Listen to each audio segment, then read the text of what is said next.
Semangat pagi, kembali dengan saya Rio Christian dalam acara Ngopi Seru. Kita ngobrol seru seputar bisnis dan kehidupan. Sahabat Seruput, episode kali ini keren banget. Kita kedatangan bintang tamu anak muda inspiratif. Anak muda ini membantu banyak orang menengah ke bawah mewujudkan mimpinya. Mimpinya apa? Memiliki rumah. Mau tahu siapa dia? Bintang tamu kita kali ini nggak perlu panjang lebar adalah Gede Suardita. Siap. Thank you Beda. Salam Covid gini bro. Siap. Iya. Bro, thank you banget lo udah hadir di acara Ngopi Seru.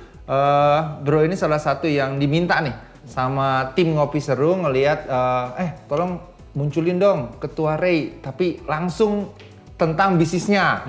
Karena di episode sebelumnya kan cerita tentang gimana sih properti di Bali prospek ke depannya di masa era new normal.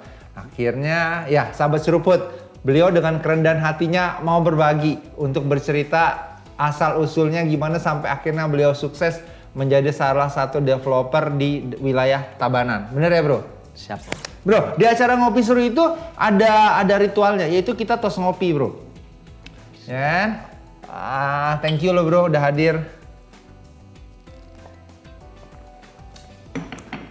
Bro, kalau Ngopi Seru itu netizen yang nonton namanya Sahabat Seruput. Biar bro nggak bingung. Jadi Sahabat Seruput itu panggilan kerennya orang-orang yang ngefans sama acaranya Ngopi Seru di YouTube channel Rio Christian. Oke, ada yang mau disampaikan nggak untuk Sahabat Seruput yang di depan? Baik, sorry Om Rio. Sorry Sahabat Seruput. Ini mungkin karena dianggap perjalanan karir saya tidak normal, makanya 2 kali saya diundang sama Om Rio. Iya, mungkin seperti itu ya, gitu ya. Gini bro, oke, cerita dong. Sahabat Seruput, beliau ini perusahaannya terkenal banget, namanya PT Bumi Cempaka Asri. Nah, orang-orang di Tabanan taunya BCA Land. Kalau Sahabat Seruput jalan wilayah arah ke Tabanan, itu beliau ini rajanya istilahnya dibilang rumah burung. Kenapa disebut rumah burung? Oke, deh cerita dong. Kenapa sih disebutnya tuh BCA Land kalau bangun kemana-mana dibilang bangun rumah burung gitu loh bro? Oh berarti cerita rumah burungnya ya? Cerita rumah burungnya dulu, cerita rumah burungnya dulu sedikit. Baik Om, khusus untuk di properti seperti dibilang Om, perusahaan saya namanya PT Bumi Cempaka Asri dengan proyeknya BCA Land. Kita memang dari awal PT kita berdiri itu kita konsennya memang di marketingnya di middle low atau di rumah menengah ke bawah. Dan asdengkare proyek-proyek kita yang sudah kita buat kalau digabung-gabung itu mungkin khususnya di Tabanan itu mungkin udah 3.000 lebih. 3.000-an? Ya. Itu rumahnya itu menengah ke bawah. Dan dari segi ukuran luasan tanah, terus ukuran rumah itu memang rumahnya mungil-mungil antara tipe 25 sampai tipe 36. Makanya dibilang rumah burung istilahnya. Betul, wujudnya karena mungil-mungil itu dibilang, saya diplesetin di teman-teman properti itu dibilang, oh itu mirip rumah burung gitu loh. Karena saking banyaknya rumah-rumah itu yang saya buat, akhirnya melekatlah di diri saya itu dibilang raja rumah burung seperti itu, gitu ya. Nah, sampai akhirnya perjalanan hidup seorang Gede Suardita bisa bangun ribuan rumah sampai 3.000 rumah. Itu perjalanan yang keren banget, ya kan? Ini untuk menginspirasi para generasi milenial deh. Cerita dong awalnya gimana seorang Gede Suardita membangun perusahaan BCA Land tersebut. Ya, siap Om. Kalau boleh saya cerita dari awal ya, mungkin dari kecil saya terlahir dari keluarga sederhana Om, bukan dari keluarga pengusaha. Ibu saya seorang penjual ikan laut atau orang Bali bilang dagang pindang. Bapak saya hanya PNS kecil-kecilan lah di perkebunan. Itu mungkin dari kecil saya kesana kemari diajak tugas sama bapak segala macam di pelosok-pelosok desa segala macam kan. Akhirnya jadilah mungkin Gede Suardita yang remaja. Tamat SMA, saya itu aslinya dapat di STAN Om. Wah, sombong dikit lah. Anak desa dapat di STAN gitu. Berarti Sahabat Seruput pintar, oke? Terus? Tapi karena sesuatu dan lain hal, nggak diambil? Tidak saya ambil. Akhirnya saya cukup kuliah di Ekonomi Udayana itu pun di ekstensi. Oke. Di ekstensi karena kuliahnya sore otomatis siang saya tidak Nggak ada ada kegiatan. kegiatan. Akhirnya kalau nggak salah itu semester 3 kebetulan waktu itu saya ada tetangga punya perusahaan developer. Itu saya ditawarin Ngajak untuk kerja, ayo. bekerja. Oke. Kerjanya itu Bunapit sekali Tahu apa Apa tuh Bonafit? CS. Oh, customer service. Bukan, cleaning service Seperti itu. Cleaning service Siap. itu kalau nggak salah itu saya kerja dari umur 19 tahun kalau nggak salah itu 2002 jadi cleaning service segala macam lah secara otodidak kerjaan di developer itu saya ambil. Akhirnya 2004 developer itu mengalami kemunduran Secara bisnis. mengalami kemunduran sampai akhirnya pegawainya itu kalau nggak salah tinggal hanya dari puluhan aja beberapa biji aja. Saya salah satunya karena saya tetangga malu saya untuk berhenti. Tetap setia. Betul. Oke. Dan gajinya lancar lancarnya tidak dibayar 6 bulan seperti itu dia. Dan tapi tetap setia ya. Ya, Oke.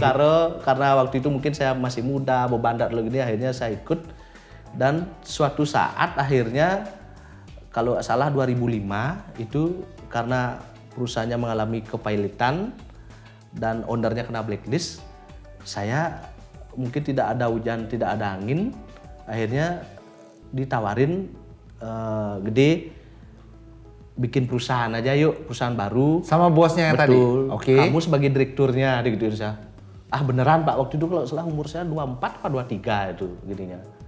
Akhirnya dan cikal bakal BCA ini muncul 2005. 2005. Diajak mantan bos join. Betul. Bukan join pegawai. Oke. Hanya kalau boleh dibilang Nama di akte. betul ya, Oke. nama di akte.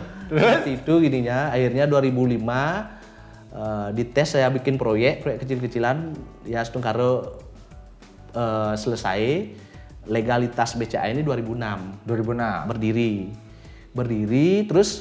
Berdiri kita waktu itu dengan kalau boleh dibilang modal nekat saya karena jujur owner saya itu begitu menyerahkan perusahaan itu ke saya udah ada aktif dia pasif dia.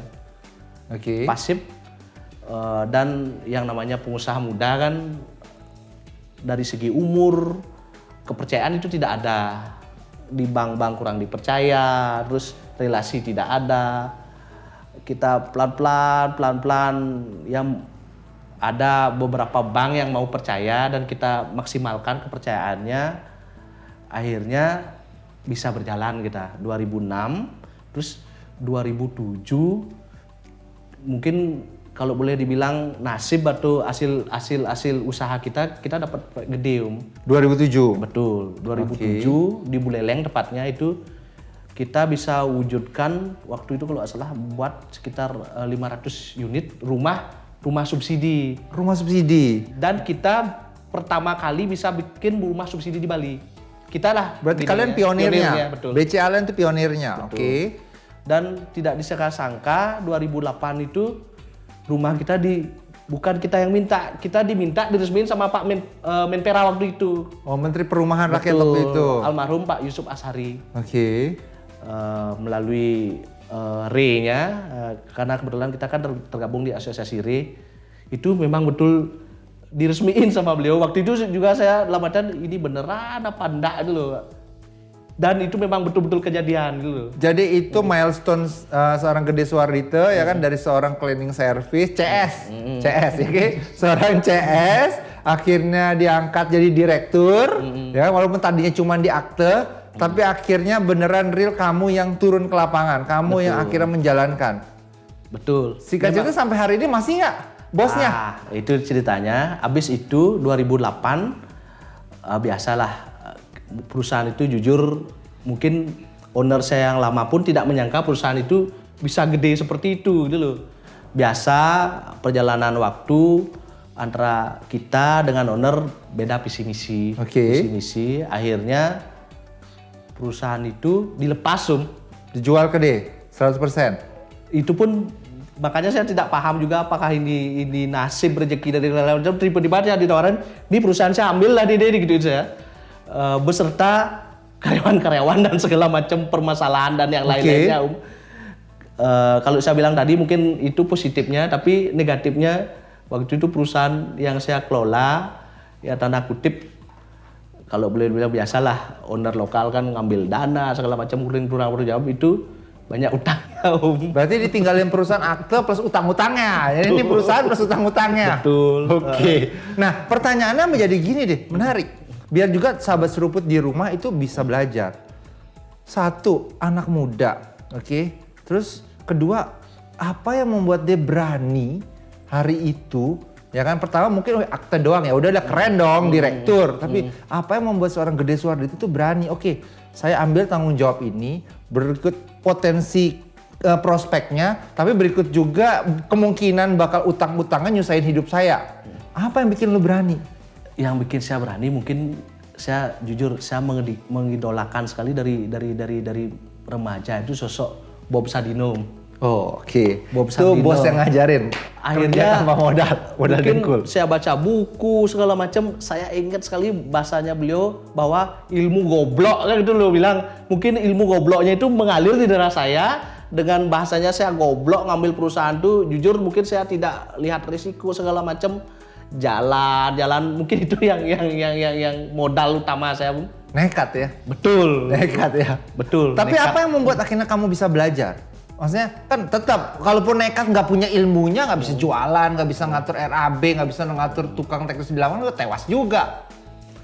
Seperti yang saya bilang kemarin, mungkin cukup waktu awal kerja saya dari 2002 ke sampai 2004 itu di developer itu memang saya belajar secara otodidak. Di situ banyak saya dapat ilmu di sana yang tidak saya dapat di universitas dan sekolah tempat saya belajar. Dari seperti yang saya bilang, saya kan ekonomi akuntansi, ilmu belajar opnam, marketing, seperti dibilang RAB segala macam itu secara otodidak saya belajar. Di lapangan. Mungkin memang sih. Dan saya hobi saya di properti memang hobi, lamatan hobi, dan owner saya itu memang tipikalnya kayak ini ada barang, ada masalah, kamu selesaiin dah, saya tidak mau tahu seperti itu gayanya. enak banget ya jadi bos kayak gini ya, oke. Oh, nah sekarang gini. Akhirnya dapat proyek pertama 500 Singaraja. Oke. Gimana akhirnya berani bisa dapat proyek-proyek selanjutnya? Itu Tabanan itu habis ribuan rumah subsidi akhirnya BC Allen bisa dapat. Itu kalau boleh saya bilang itu mengalir aja sebenarnya. Seperti saya bilang tadi 2009 ini kan perusahaan ini saya ambil alih dengan segala macam utang dan yang lain-lainnya itu kita komit. Memang sih saya Astungkara dan saya bersyukur sekali saya punya tim yang solid. Tim saya milenial semua sama kayak timnya milenial semua. Ada bahkan saya rekrut dari tamat SMA dan segala macamnya itu memang kita komitmen ini perusahaan kita dapat warisan lah bilang warisan perusahaan dengan segala konsekuensinya. Tolong bantu saya bilang seperti itu dengan segala konsekuensinya dan teman-teman saya yang di tim saya itu sepakat memang oke, kita bantu. Dan Astungkara sampai sekarang orang-orang itu masih ada semua Pernah mimpi nggak waktu dulu itu pada saat pertama kali pada saat jadi CS ya kan kemudian diambil tiba-tiba mau jadi direktur bahwa akan jadi gede kayak gini? Kalau boleh dibilang jangankan mimpi terlintas mendadak Terlintas aja yang penting kerja aja. Sudah saya bilang saya lahir dari seorang anak dagang pindang terus bapak saya PNS kecililan dan lamatan bapak saya itu sama pengusaha itu kan erat dengan utang bank dan segala macam. Bapak saya itu jangan dengan utang. Lamatan ada pegawai bank survei aja ke rumah udah marah udah marah seperti itu dia gini ya. Mungkin kalau darah usaha saya itu diwarisi sama ibu saya. Ibu saya itu udah jualan itu kalau dagang. Betul dagang. Mungkin itu yang warisin dia. Nah, terus project udah banyak nih. Momen terberat pernah pasti dong, ya kan momen terberatnya seorang Gede Suwardi itu pada saat nanganin proyek pernah ngalamin apa? Kalau boleh dibilang dunia properti itu kan kompleks. Oh kompleks banget, gua tahu banget. Dengan 175 turunannya, mulai kita develop lahan, terus urusan sama pemerintah sama ini sama itu sampai tanda kutip sama preman pun sering segala macamnya.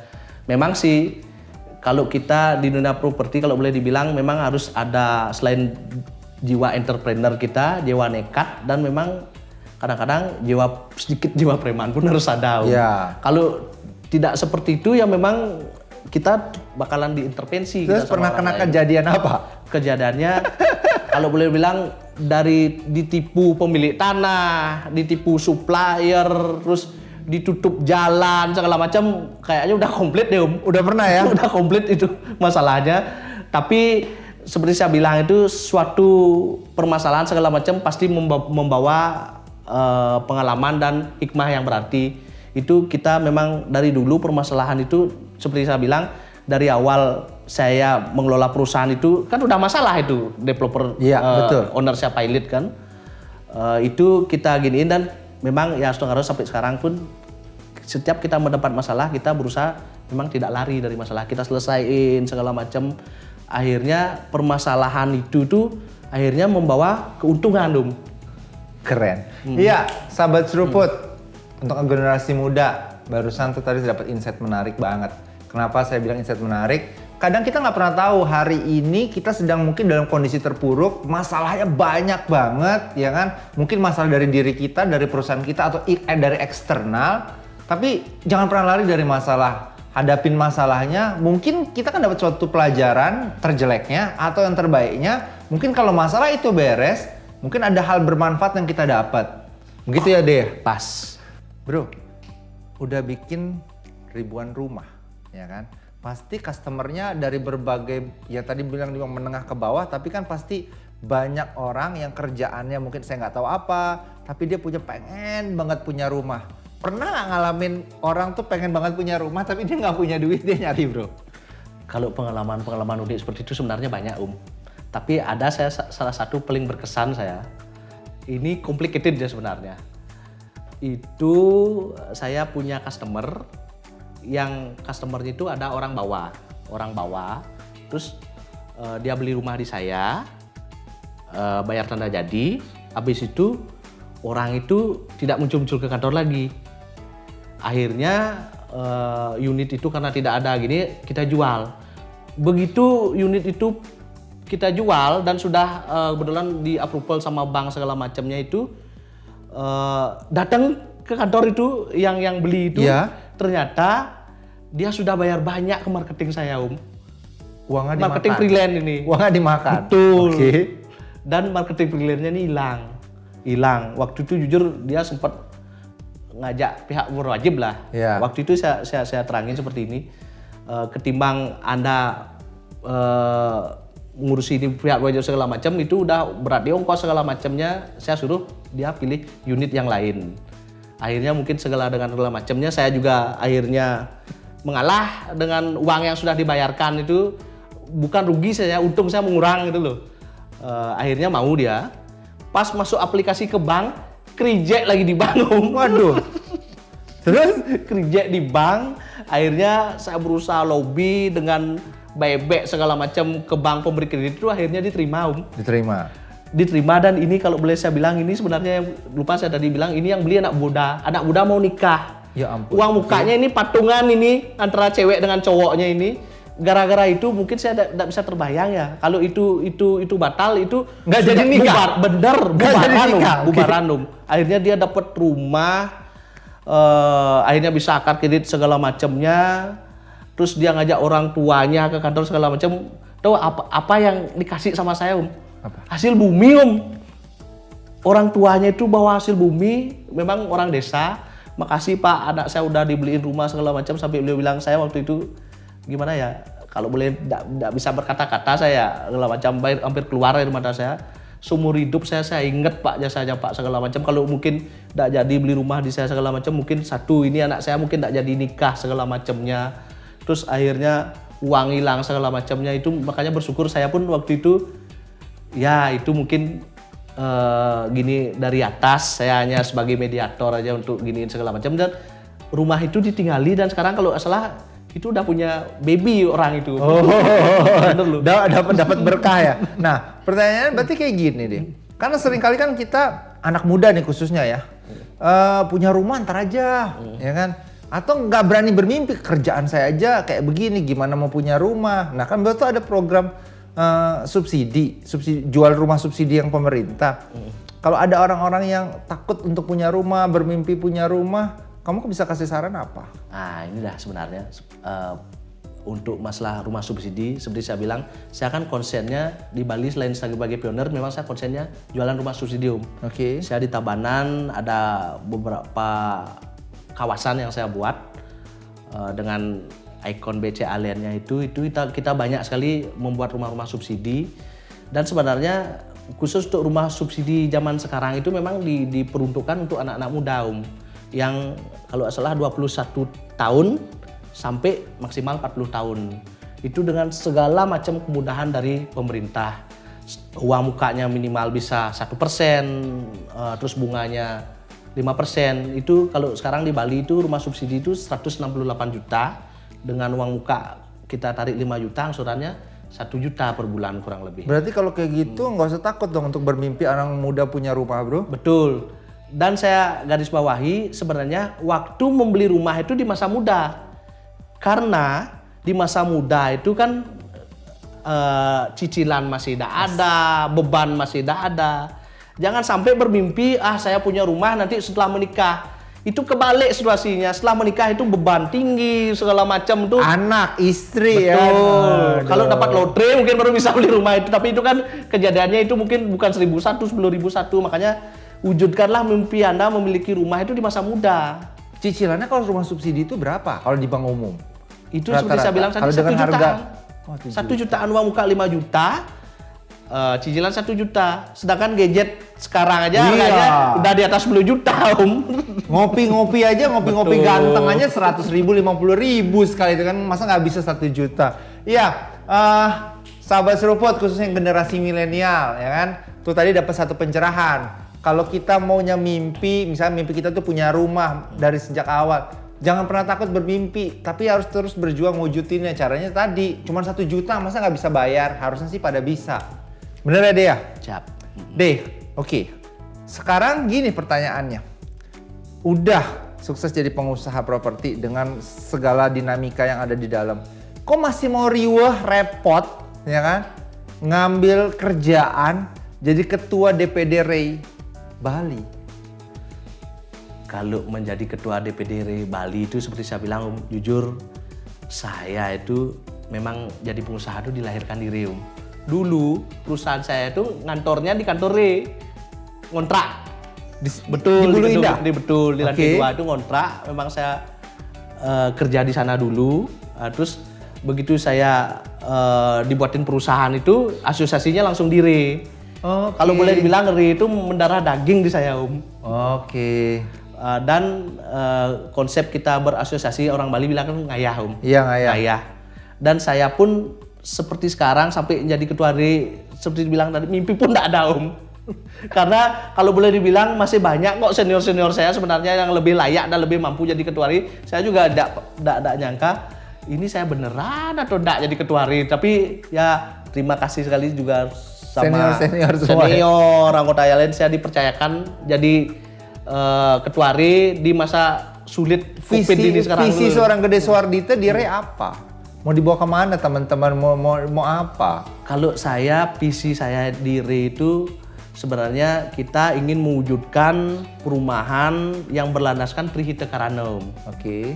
Di mana kita selaras dengan hubungan dengan Tuhan, hubungan dengan sesama manusia, dan hubungan dengan lingkungan. Alam. Karena tanda kutip mungkin yang dua, yang Tuhan sama manusia itu mungkin kita yang ini. Dan kesannya memang kan developer itu tanda kutip perusak lingkungan. Itu kita hilangkan bibitnya.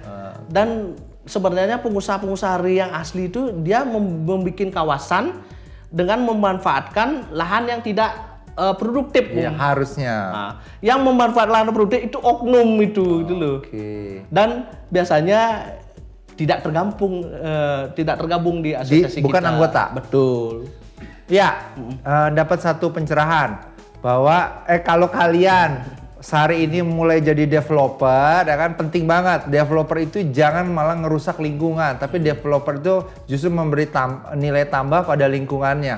Ya bro ya? Betul. Nah, sekarang gini nih, kalau tadi anak masih muda banget pas jadi developer, kasih ini untuk anak-anak muda insight, kalau saya mau jadi developer, Harus jadi pengusaha. oke, ya pengusaha di bidang properti, developer, minimal tuh harus 3 hal menurut Gede Suardita apa?